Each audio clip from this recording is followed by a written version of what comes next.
Assalamualaikum warahmatullahi wabarakatuh. Perkenalkan, saya R. Deden Gali Priyatna. Saya guru bahasa Inggris di SMA Negeri 1 Megamendung. Pada kali ini saya akan menyajikan satu video permasalahan yang terjadi di kelas, terutamanya kelas pembelajaran bahasa Inggris, dan lalu solusi yang coba saya terapkan di kelas tersebut untuk mengatasi permasalahan itu. Video ini dibuat untuk laporan bulan September dan kasusnya untuk kasus di bulan Agustus tahun 2022.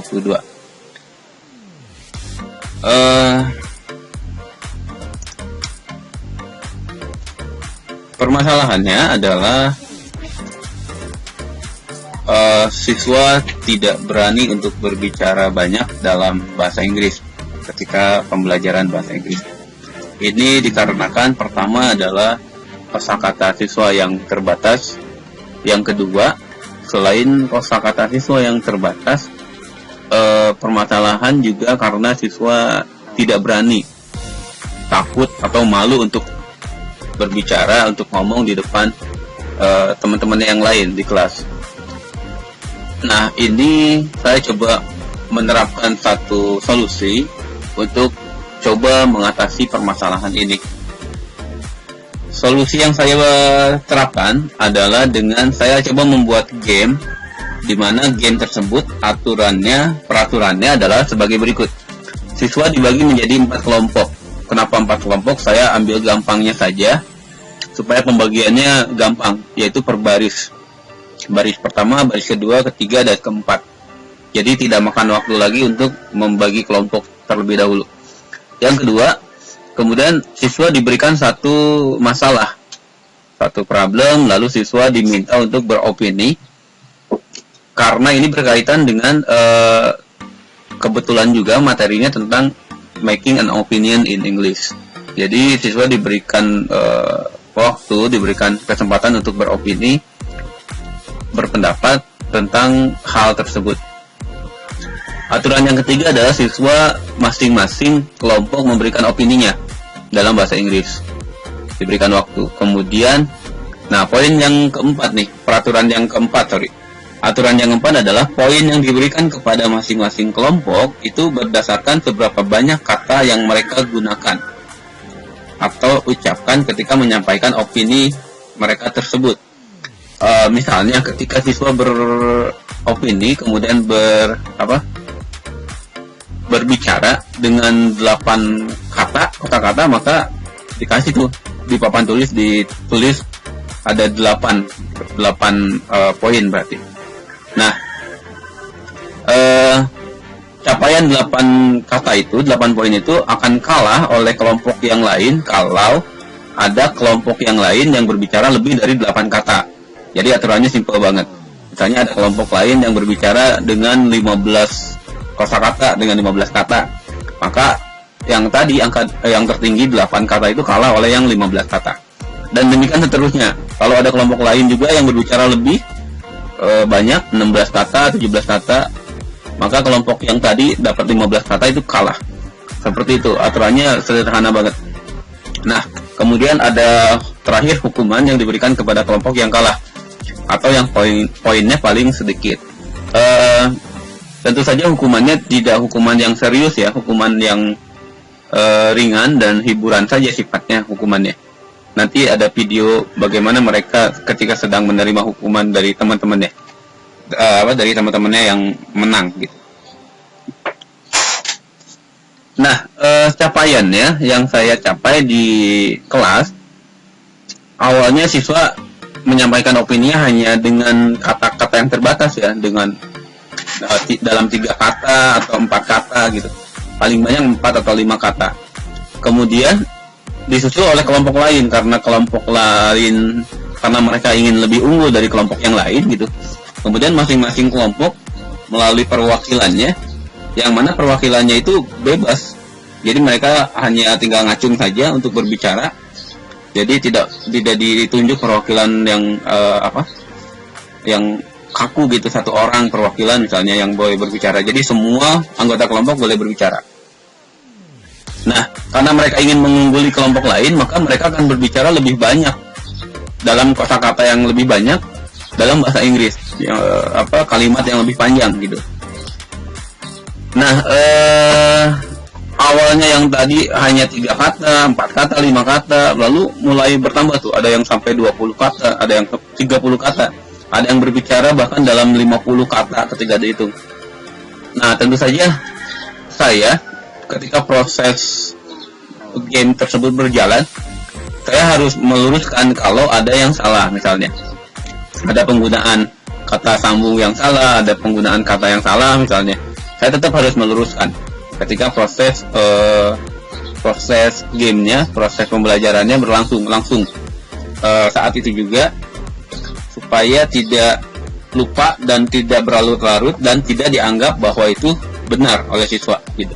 Tetap harus dilakukan pelurusan.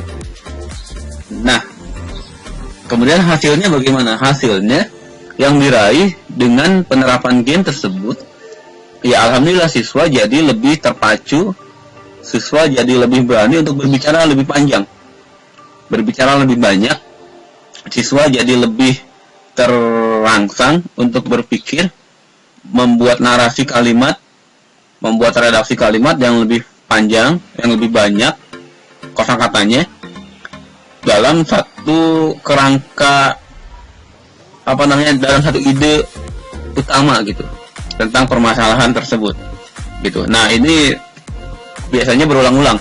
Jadi untuk satu masalah kalau udah selesai, udah kita hitung, lalu masalah berikutnya saya kasih lagi tentang apa gitu, tentang masalah apa. Biasanya hanya terkait dengan hal-hal yang terjadi di sekolah, entah itu tentang penerapan regulasi sekolah gitu ya, tentang lingkungan mereka, dari yang standar banget pertanyaannya, dari yang basic misalnya what do you think about your class, itu yang basic banget, sampai nanti what do you think about your school, what do you think about your teachers, or what do you think about the teachers, dan lain sebagainya. Itu jadi semakin meluas gitu ya cakupannya dan lain sebagainya, seperti itu. Dan hasilnya alhamdulillah mereka terpacu dalam suasana juga yang senang, menyenangkan. Mereka dipaksa untuk berbicara tapi tanpa merasa terpaksa untuk berbicara gitu. Mereka hanya terpacu, mereka terangsang untuk berbicara banyak tanpa merasa dipaksa pada akhirnya. Nah, mudah-mudahan dengan dibiasakannya game seperti ini gitu ya, saya harap sih siswa jadi terbiasa untuk berani ngomong, terbiasa untuk berani berbicara, terbiasa untuk berani berpendapat, terutama dengan menggunakan bahasa Inggris atau bahasa asing lainnya. Nah, ini saya rasa kalau ini bagus dan ide ini dianggap cukup bagus dan cukup menarik, ini juga silahkan Bapak Ibu Guru dimanapun berada bisa juga melakukan hal yang sama seperti saya. Mungkin seperti itu. Cukup sekian video dari saya. Nanti saya akan tayangkan video yang saya nggak buat videonya ketika lagi gamenya berlangsung, hanya ada video ketika mereka kena punishment. Kok ini? Aduh, sorry ini.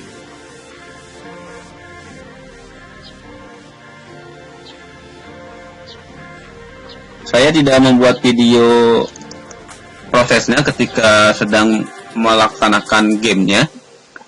Hanya ada video yang diambil oleh anak secara candid ketika ini punishment.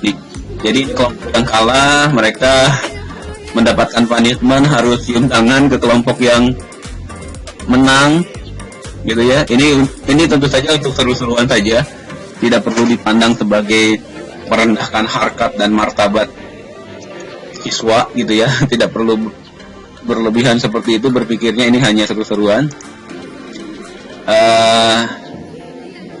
Nah, bisa juga dengan menambahkan siswa yang cium tangan itu, mereka sambil mengatakan you are the best, you are the best, you are the best. Jadi sambil cium tangan mereka harusnya mengatakan itu tuh, you are the best, you are the best, you are the best. Nah, oke. Ini untuk seru-seruan saja daripada atau mereka juga senang ya melakukannya, senang. Ini satu sesi nih. Di sesi berikutnya kelompok yang kalah, wah makin terpacu lagi untuk mereka nggak mau kalah lagi. Mereka nggak mau lagi cium tangan. Mereka harus menang. Jadi terjadi pergantian pemenang gamenya. Di game sesi berikutnya berubah lagi. Yang tadinya kalah menang. Yang tadinya menang, mereka juga harus merasakan cium tangan ke teman-temannya keliling, gitu ya. Seperti itu Bapak Ibu. Semoga video ini bermanfaat. Terima kasih yang sudah menyimak video ini. Sangat sederhana, mohon maaf yang sebesar-besarnya. Wassalamualaikum warahmatullahi wabarakatuh.